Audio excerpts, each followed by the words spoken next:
It is Ryan here, and I have a question for you. What do you do when you win?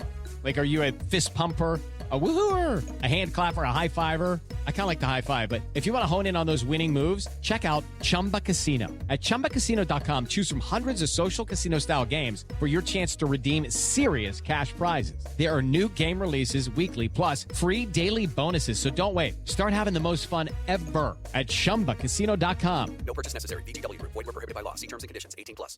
Join all the listeners who are listening right now ad-free by clicking subscribe on Apple Podcast, going to patreon.com/The Murder Diaries pod, or in Spotify, search The Murder Diaries ad-free.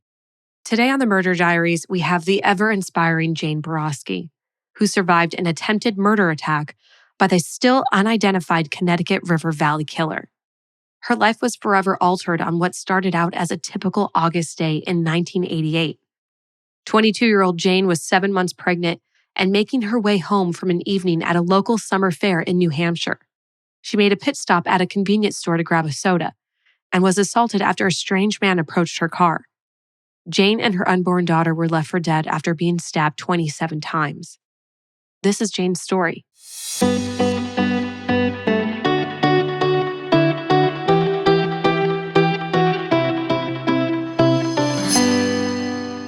Hi, I'm Jane Boroski. I'm a survivor of a serial killer in New Hampshire, and I'm also host of my podcast, Invisible Tears. And thank you very much for having me today. Thank you for joining us. Your story of survival, not just for you, but for your daughter, is miraculous, to say the least. Within your boundaries and your comforts, can you take us back to August 6th, 1988? Yeah, absolutely. I was 7 months pregnant. I was only 22 years old. Again, lived in a small town in New Hampshire, Swansea, New Hampshire. And I went to a fair that night. It was so hot and humid. I think it was one of the most hottest summers we had on record. And 7 months pregnant. It was brutal for me. But I went to the fair, left the fair about 10 o'clock at night. I was thirsty, headed home, and there was a store on my way home, but it was closed. But I knew outside they had soda vending machines. So I pulled in, parked in front of the soda vending machine, got out, got a soda, got back in my car. And as I was sitting in my car, another vehicle had pulled in and parked on my passenger side of my car. And I didn't really think anything of it. I didn't feel unsafe. There was a payphone sitting in front of us, soda machine, just thought they were there pretty much doing what I was doing, getting a soda. And the next thing I know, he got out of his vehicle, which I still didn't pay too much attention until he walked around the back of my car. I saw him in my rearview mirror, and he came to my car door, and as he said to me something like, "Is the payphone working?" And that's when he opened my car door and tried to drag me out of the car. And I fought. I kicked him and fought with him for a few minutes. And while I was kicking him, I smashed my windshield, just shattered my windshield. And then he took a knife out and said, "Maybe this will persuade you to get out of the car," which it did. And I got out of the car. And by this time, I'm terrified. I don't know what this guy wants. All I know is that he wants me to go with him. He's holding a knife to my neck. I had no idea what he wanted. So the next thing I know, he says to me, "You beat up my girlfriend." I said, "Well, I'm 7 months pregnant. I didn't beat up anybody's girlfriend." And then he walked to the back of my car and said, "Well, isn't this a Massachusetts car?" And I said, "No, I have New Hampshire plates." So now I'm like, okay, this guy is just really confusing me with somebody else he thought beat up his girlfriend. So it's kind of like not as frightened as I was before. And then the next thing I know, he started walking back to his vehicle. And I'm like, okay, I said the words that I will regret for the rest of my life. I said, hey, asshole, what about my windshield? Because I was pretty pissed off about my windshield. I have a smashed windshield and you're just going to jump in your vehicle and leave? He ended up turning around and coming back to me, put the knife up against my neck. And I'm standing there and I was just like, I still was so confused about what he wanted. I knew I was not going to go with him. And that's what he wanted me to do, was go with him. And then I see a vehicle coming down the road. This was a fairly main road. I saw a vehicle coming down the road and I knew in my mind, I said to myself, the only way you're going to get out of this situation is you're going to run to that road and scream. And that's what I did. I just started. And the car just drove by and he tackled me down like a football player, got on top of me and proceeded to stab me. I was on my back and I have a lot of defensive wounds because I was trying to protect my baby. I was 7 months pregnant and he just proceeded to stab me. It was almost like an out of body experience. Like I knew he was stabbing me and I just couldn't get him to stop. And then all of a sudden it just stopped. And ultimately he stabbed me 27 times. I had 2 collapsed lungs. He cut my jugular and my neck, hit my tendon in my thumb, a tendon in my knee, lacerated liver. He got up, walked away, went to his vehicle, drove by me, and went down the road. And I was bleeding pretty heavily. And I knew all I needed to do, I needed to get to my car and go get myself help. And a friend of mine lived 2 miles down the road. So I got my car and I started going down the road. And before I knew it, I was behind him. It's like, are you kidding me? My biggest fear with that was he was going to see where I was going to pull in. And then I didn't know what the heck he was going to do. So I got to my friend's house. I pulled in the driveway and they got me help. And he ended up turning around, coming back and driving by the house and then just kept going. And we never saw him again. And I ended up getting help and I'm here today to tell my story. Wow. Thank you so much for just honoring us with your story. Just hearing it is unbelievable. You know, the part where you're trying to call him out for the windshield, then he turns back around. You're trying to get to your friend's house and then boom, you're right behind him. You just couldn't get away from this creep, this awful human. And now it's believed that the attacker was the Connecticut River Valley serial killer. Were you aware of who this was at that time? And what can you tell us about this serial killer? Well, you got to think it was 1988. There was no internet, Mm-hmm. no social media. I was only 22 years old, so I really wasn't keeping up with the newspapers or any of that. So I didn't know anything about this. While I was in the hospital, the detectives they were coming up to see me on a regular basis. And at first I saw it in the newspaper that they believed that my attack was connected with the other attacks, the murders. So I asked the detectives, I said, is this true? You know, I just read this in the paper. Is this true? And they were like, yeah, we think that your attack is connected with that serial killer. And I was like, well, you got to think, every day that they came up to the hospital to see me, I'm thinking they found him. They identified him. They know who this was that did this to me. So every time they came to the hospital, my first thing is, did you find him? And they'd have to say, no, we still don't know who it was. We don't know who it is. We're working on this. We're investigating. So, hearing that they still didn't know who it was. Now I hear that it's a possible serial killer. And let's not forget, in the 80s, they put the victim's name everywhere in the news. So I was everywhere in the news. My name, where the town I lived in. Today, they don't do that. They did it in the 80s. I mean, And the news was crazy at the hospital. There was newspapers and news stations, CNN. So I was just like all over the news. In my mind, I'm also thinking, oh my God, so he knows who I am. Mm-hmm. He knows where I live. I had a police officer at my hospital room at the door the whole time I was in the hospital. So when I left the hospital, I was like, I said to the detectives last time they were up there, I said, hey, this guy coming with me? He coming home with me?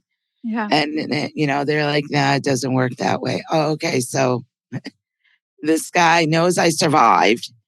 He's a possible serial killer. He knows who I am. He knows my name and he knows what town I live in. Okay. I feel like the most unsafe person on the face of the earth right now. So when I went home, they did do a lot of police drive-bys by my house. I was never alone. I wasn't alone for months. That was a pretty scary time in my life. I was so young then too. 22 is young to have to go through all that. Never mind, I was still pregnant. I still carried my baby for another 2 months. So I was trying to get ready for my baby to come. He stole all that from me. Here I am. I'm expecting a baby. I'm going to be a mom for the first time. I should be happy and excited and getting the nursery ready and, just so excited about being a mom. And I was actually meeting with detectives on the regular basis, talking about this constantly. And then in my mind, I'm thinking, I can't even protect myself. How do I protect my baby? And I get choked up with that. But it was a very difficult time in my life. It was horrible. It was terrifying to be me at that time. Absolutely. And like you said, this is a time where you should be putting final touches on that nursery, perhaps a baby shower for those, that are able to enjoy a baby shower. All of that absolutely stripped from you. Yeah, that's not fair. No, it wasn't. And it pisses me off, to put it lightly. He stole a lot from me. Stole a lot from me. This monster, I don't know, inserted himself into my life and stole so much from me. And not just from you, but from your daughter. Usually, when you welcome a baby in, you're a little more hopefully mentally prepared for this new life that you're about to embark on, this new life that's entered the world. And instead, you're looking over your shoulder the entire time. Yeah. And I can't forget when I had my daughter, she was born a blue baby. And so she had to fight for her life all over again. She was in a NIC unit for about a month fighting for her life. She was on an incubator, on a ventilator and all that. And like when I had her, she only had like a 20% chance of survival. It was really hard where I had to sit there and watch her fight for her life all over again. But she did. And she's well and she's here and she blessed me with a granddaughter. So that whole 4 months was just horrible. It was horrible. I truly believe had I not been pregnant, I would have never survived. I think she wanted to survive so bad and I wanted to survive so that she would survive. And I truly believe if I wasn't pregnant, I would have never survived my attack. I believe that to the core. And I'm thankful to her every day. That's so beautiful. So beautiful. Now, this serial killer does have 7 confirmed victims. 8, Catherine, actually. 8. 8. Thank you for that correction. We know of Catherine, Mary, Ellen, Eva, Linda, Barbara. And we definitely don't want to miss And then there was Bernice Bernice. Quartermash, and there was Heidi Martin. Thank you for adding them. We definitely don't want to tell our listeners this story without including those names because they shouldn't be forgotten. Absolutely not. Absolutely not. They are such a huge part of my life today. I advocate for them every single day. A couple of years ago, we went and visited some of the graves. We went to Eva Morse's grave and we went to Bernice Quartermarsh's grave. Now, Bernice Quartermarsh was only 17. And we went to her grave and it was pretty disturbing to me because her grave had no stone. It had a little plastic stick that you stick in the ground that had her name, her date of birth, and her date of death. And I was very emotional seeing that day. We actually just did a GoFundMe and an auction for a painting and raised enough money because I said, that girl is going to have a stone. And I just went and we ordered her a stone, and her stone is going to be in April. So she is going to have a stone at her grave. That's incredible. Thank you so much for doing that. I mean, I don't know. I'm kind of at a loss for words because you didn't ask to be in this position. None of these women asked for this to happen to them. And yet you're making so many positive things happen out of this awful, awful thing that should never happen to anyone. Yeah, I'm trying. I mean, it was no fault of Bernice's parents. They were not very financially secure. They struggled financially. So I can't imagine that here they are, doing funeral services for their 17-year-old daughter and what the finances that must have occurred for them. I was more perturbed with the community because she lived in Claremont and she was murdered in Claremont. And I'm surprised that the community was so small. That was top story in the community. These women were being murdered around that community and that she was, only 17 and this happened, but the community never rallied together to help the family or, get her a stone or anything like that for 40 years. It'll be 40 years in May that she was murdered. It's like, it just, it baffles me. It really baffles me. As you were talking about these women that you've carried with you for 36 years, I'm curious if you've gotten to know their families, if you've gotten to meet all of them. I have not. I do have a few of them that I do chat with on Facebook quite a bit, but to physically meet any of them, no, I haven't. They all are very aware of my podcast. I have tried to reach out to them and say, hey, I've got this podcast and I'm definitely going to be talking a lot about these girls. And I wanted to really make sure that they were okay with that. And they're all so supportive with me with doing the podcast, making sure that these girls aren't forgotten, letting people know that these cases are still unsolved.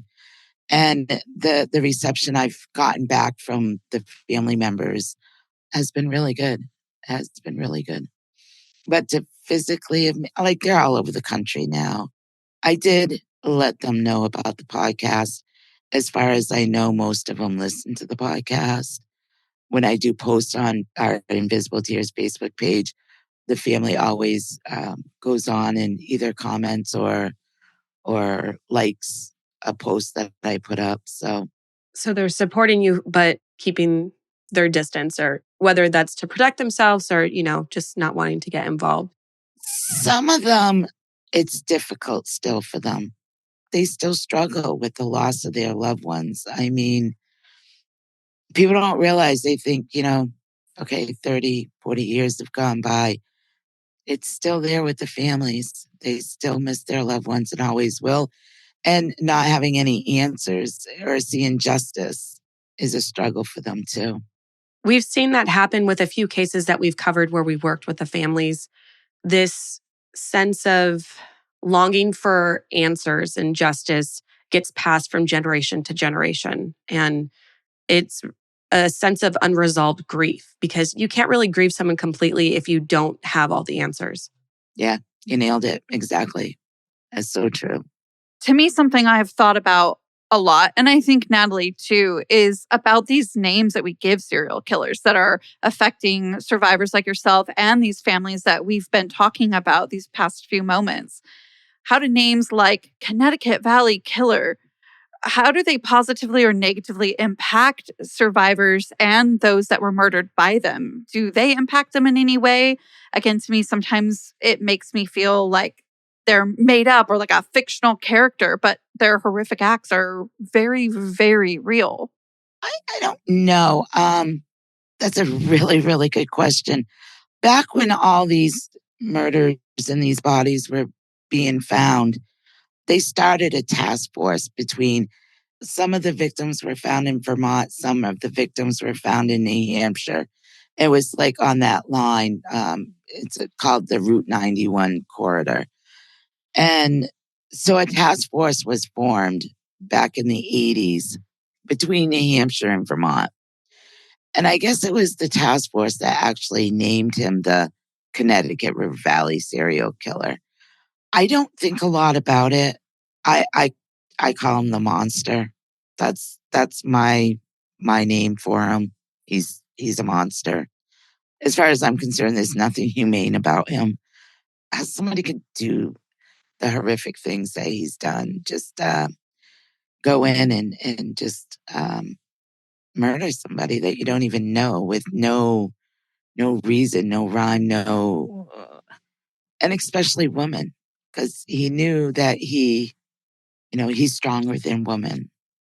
So he thought, because until he met up with me. That's right. That's right. So I think he just, I call what he was doing hunting. He hunted and he tried to find somebody vulnerable. And what is humane about that? That's just, he's a monster. And I'm hearing that families of those murdered and survivors of these horrific people, they might have their own names for him. So they don't care what everybody else is calling him. That's what I'm hearing. Yeah. Yeah. Well, I'm trying to be nice because I really do. I do have other names for him, but I'm trying to be nice. I've read a lot about serial killers, and I've known a lot of people personally that have gone in and interviewed serial killers in jail. And one of the ways that they interview serial killers is they have to sit there and treat these monsters like they're human beings and with humility. And every time I hear that, oh, it gets underneath my skin. It's like they don't deserve it. They don't deserve it. But that's the way that they have to interview these people, these monsters, to try to get in their heads to find out what's ticking and why they do the things they do. And in reality, nobody really knows. Nobody really knows what makes a serial killer tick. They can assume that, oh, it's their childhood. They can assume that something horrific happened in their lives, or, a Head trauma. head trauma, or just something missing in their brains or whatever. To me, it doesn't matter why. What matters is they did it. And they just should be put to jail and left there to die, and that's it. But I don't think I could ever interview one and have to show humility towards one, because it's just they show their victims no humility whatsoever. They're monsters. It is Ryan here, and I have a question for you. What do you do when you win? Like, are you a fist pumper, a woohooer, a hand clapper, a high fiver? I kind of like the high five, but if you want to hone in on those winning moves, check out Chumba Casino. At ChumbaCasino.com, choose from hundreds of social casino style games for your chance to redeem serious cash prizes. There are new game releases weekly, plus free daily bonuses. So don't wait. Start having the most fun ever at ChumbaCasino.com. No purchase necessary. VGW Group. Void were prohibited by law. See terms and conditions. 18+. Now, there are a couple of sketches of this monster. Can you speak to the experience of someone having to recount the face of their attacker at that moment after one of the most horrific moments of your life? Like, how do you even remember, And when you look at those kinds of sketches today, do you still feel like that looks like them? Or are there any changes you would make? Does the face fade in your mind? Tell us a little bit about that experience. Well, this is where things started going downhill between me and law enforcement. Well, for one, let me clear something up. There's two faces. There's the one with glasses and I believe a hoodie. And then there's the other one with the hair slicked back. The composite with the glasses shouldn't even be online. It shouldn't be anywhere on the internet because that person was identified. He happened to be walking in the vicinity of Linda Moore's house. That's where she was stabbed and murdered. They identified him. They talked to him. They cleared him. He had nothing to do with anything. He just happened to be walking by. The other composite, it's funny because evidently the police didn't think I was going to survive. So I was in ICU on a ventilator, tubes and everything going everywhere. This was like 2 days after my attack. And the detectives were in there trying to get a composite. This is how they did the composite. They brought in this box and it had slides. It had like different slides of eyes and different slides of the face, different slides of the mouth and the eyes and the hair and stuff like that.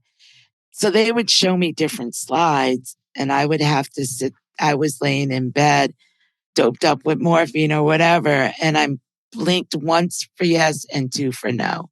So they show me a slide, put it up against the board. And I'd be like, no, that wasn't the eyes. Or I'd blink for the eyes. So that's how they did the composite. Now I think back and I wonder, why didn't they, once I was out of the hospital, very shortly after my attack, why didn't they not have somebody have me meet with somebody that could literally do a sketch, a hand sketch, work with that person to do a hand sketch for a composite. They never did that. Here it is, 36 years later. Am I confident with that composite? Somewhat. I'm going to say about 75%. I'm confident with that composite. Could it be more detailed? Absolutely. Can it be more detailed today? Absolutely not. Too many years have gone by. Do I think if he was standing in front of me, I would know who he was? I don't know. I was hypnotized shortly after my attack. And one of the things, Dr. John Philpin, he was criminal profiler of these cases, of the Connecticut River Valley cases. And he had hypnotized me. Wonderful man. I still have a wonderful relationship with him. Talk to him every few months. While I was under hypnosis, he had me, it was like we were going through like photo clips. And he had me stop at his face. Like one of the times that I saw him, he had me stop and look at his face. So he believes that if I should ever see him, I would know it. I'm not as confident as he is, but I trust him. So I don't know if I ever saw him, would I recognize him? Now, over the years, true crime, everybody wants to solve all these cold cases. Everybody thinks that they know who killed such and such. I mean, I've had so many people come to my house with pictures and names and be like, oh, this is my cousin. I know he's the one that attacked you. This is my classmate. I know I know he's the one that attacked you, or my neighbor, or I worked with the guy, or I can't count. They still come to my house. And it's like, I have looked at so many pictures that I wish I didn't look at. People will show me a picture. Is this him? Well, I don't know. It's been 20 years or 30 years or 36 years. So I don't know. One of my biggest fears was identifying somebody that was completely innocent. But the detectives have always told me it wouldn't be just me identifying him that would convict. So evidently they have more evidence than what I know about. So I feel confident in that, or I used to. What's the status of the case today? Obviously, it's unsolved. Is it with a cold case unit? Are you in contact with detectives that are working on it? Is that okay to ask? I'm so glad you asked, because this yeah. is where all our advocacy work has been coming into. I had not heard from them for over 25 years. And a couple of years ago, I had the pleasure and so grateful. I was able to meet Julie Murray, Maura Murray's sister. She's amazing. I absolutely love her. We love her too. Love her. And we were talking, and we quickly realized, or I quickly realized that, oh my God, I've had a very big problem with the law enforcement and with how they've handled my case and the Connecticut River Valley cases. All these cases are up in Concord, New Hampshire in the cold case unit. So me and Julie, and there's another family that has awesome advocates, Trish Haynes' family. She was murdered in New Hampshire. Everybody, including the officials, the authorities, know who murdered her, but these people still have not been charged. We all got together and we formed a coalition. It's the New Hampshire Coalition for the Missing and Murdered Cold Cases. And we had a big rally last summer. It was amazing. We all, within 2 months, we formed this big coalition, and we rallied to up in Concord, right in front of the Department of Justice. And we expected a lot of people to come. We had billboards, and Julie Murray was amazing with getting billboards made up for us. And we had news media, and we just let everybody in the world know that we were doing this big rally. And we expected a lot of people to come up to support us. I'm literally standing there at this rally, hundreds of people, way more people than we expected. And there was so many families standing there holding pictures of their loved ones that were missing or murdered, and their cases still unsolved for over 20, 30 years. And them feeling the same frustration with the authorities that we were feeling. It was unbelievable. We had families come from Virginia, New York, Maine, just to share their story of their loved ones with the AG's office. It was just amazing. And we were so loud and we were so boisterous. The rally was amazing, where we all were able to meet with the AG's office to hear and voice what they're doing with our cases. And a lot of the cases have been cold for years, and they're actually investigating them now because of this rally. They're opening our files and actually looking at them, saying, we need to solve these cases. One of the things that we were complaining about was the victim advocates in Concord with the AG office was horrible. It needs a lot of work. They need to redo that program, the victim advocacy program in Concord. And the other thing that we were complaining about was we call them, we'd never get a call back. We'd always have to leave messages, no call back. We'd email them. We never get an email back. We've tried to communicate with them, but they never communicate back with us. Now we get calls back. We get emails back. We get communication back. So, I mean, we have a long ways to go. They heard us loud and clear. They know that we're not going away. I think they underestimated us hugely. I broke down. I was like, oh my God, I'm standing there at the rally and I'm looking around and I see all these people holding pictures of their loved ones. And I'm like, holy crap, we did this. I can't believe we did this. For the first time ever, I did not feel alone. You know, I felt so alone for so long. I felt like I was the only one being treated like this by the authorities. And to find out that there was so many others being treated the same way. And they felt alone too.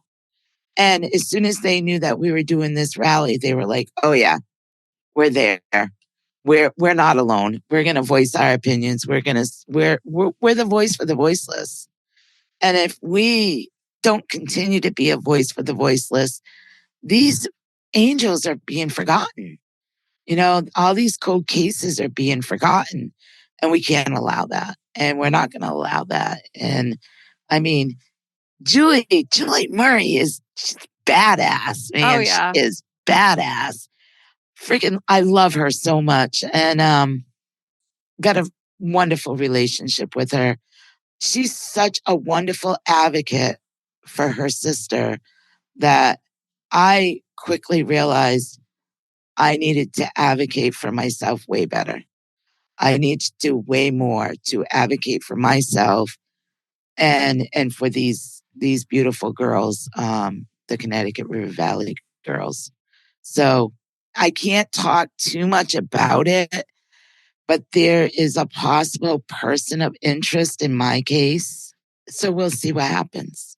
Yeah, and it sounds like that's instilling maybe a little bit of hope as you walk this journey to start, you know, your own podcast, or you have started your own podcast, Invisible Tears, that is hoping to have a part in bringing justice to your case and those that were murdered. What else can we expect from the podcast?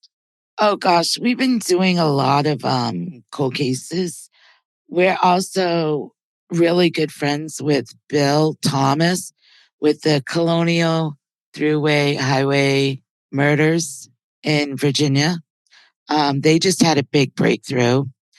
Unfortunately, the person that murdered three of the 6 or 7 of them is dead, but they did identify him through DNA. And that's one thing that we're trying to do is trying to get them to start utilizing the DNA because that is solving so many cold cases right now. We're hoping that starts to ramp up in the Connecticut River Valley cases. And we're continuing to allow people to use our platform to get their loved ones' stories out because a lot of these cases are forgotten and we can't forget. We can't, as long as they go unsolved, we cannot allow people to forget these cases and these victims. We can't, and I'm not going to. I am going to talk about my girls, the Connecticut River Valley girls, until the day I die. Nobody is ever going to forget them. And I'm not going to allow it. You know, we're hoping to hit CrimeCon in May down in Nashville. Just continue to advocate with our podcast. I have 2 wonderful, wonderful co-hosts, Amanda and Drew Bedard. They're husband and wife. They do everything for me. They are my producers. They're my editors. They help me with technology, the stupidest things that I cannot figure out with technology. They help me with. And Amanda's my life coach. And we're such a good team. And Invisible Tears wouldn't exist without them. So I really have to do a shout out to them. They're amazing. And we get the stories out, and we're going to keep doing the stories. We're not investigative journalists, by no means. Never claimed to be. But we allow families, if they're able, to come on our podcast and tell their loved ones stories that are unsolved. And if we come across a case that a lot of people we get a lot of messages. You need to do this case. You need to, get this story out about this person that was murdered 30 years ago. His case has been forgotten. And so we go on and we try to find as much information as we can. And we tell their loved one's story to let people know they're unsolved. So we do what you guys do. And you guys do such a wonderful job. Victim focused. Honestly, it's such an honor to hear that from a survivor like yourself. So thank you so much for that. And it's just great to see what you're doing with your podcast. So right back at you. I think some of our listeners might want to know, we hear that you have a grandbaby, but tell us a little bit more about how your daughter is today, your fellow survivor, if you will. She's great. Because of her difficulties when she was born, she has some neurological issues, but she's a great mom and a wonderful daughter. And my granddaughter is absolutely amazing. She's 10. She does cheerleading and she plays, I think, the clarinet. And she's just so funny and wonderful. And she's brought so much joy to our lives. And I'm so thankful to have, both of them in my life. Grateful, thankful, you know. I wasn't always so grateful to survive because my life was pretty messed up for a long time before I got counseling and was clinically diagnosed with PTSD. But for a lot of years, I asked, why did I survive? What is my purpose here? My life is messed up. I'm making bad choices. I was a really bad compulsive gambler. I gambled so I could escape the reality of what really happened to me. So I made a lot of bad choices in my life. And I was able to get counseling with my PTSD and do a lot of healing. I did some real intense therapy for 7 years. And I'm grateful to be alive today. And I know what my purpose is now. My purpose is to do this. My purpose is to, be a voice for the voiceless and to advocate and to keep these stories out there. And, I'm grateful. My life is great today. I mean, every day I wake up and I say, I'm going to be a better person today than I was yesterday. Most of the time, I am. I try to be. Sometimes I have difficult days, like everybody else. But, I wake up grateful every day that I'm alive. We are so grateful for that too. And I would love to share a quote that I found from a Fox News article of yours. Me and my daughter were survivors, and that's something he couldn't take away from me. I survived whatever evil thing he tried to do. That quote hit so hard, and it just shows your strength and resilience. Thank you. And thank you for being here today. Thank you.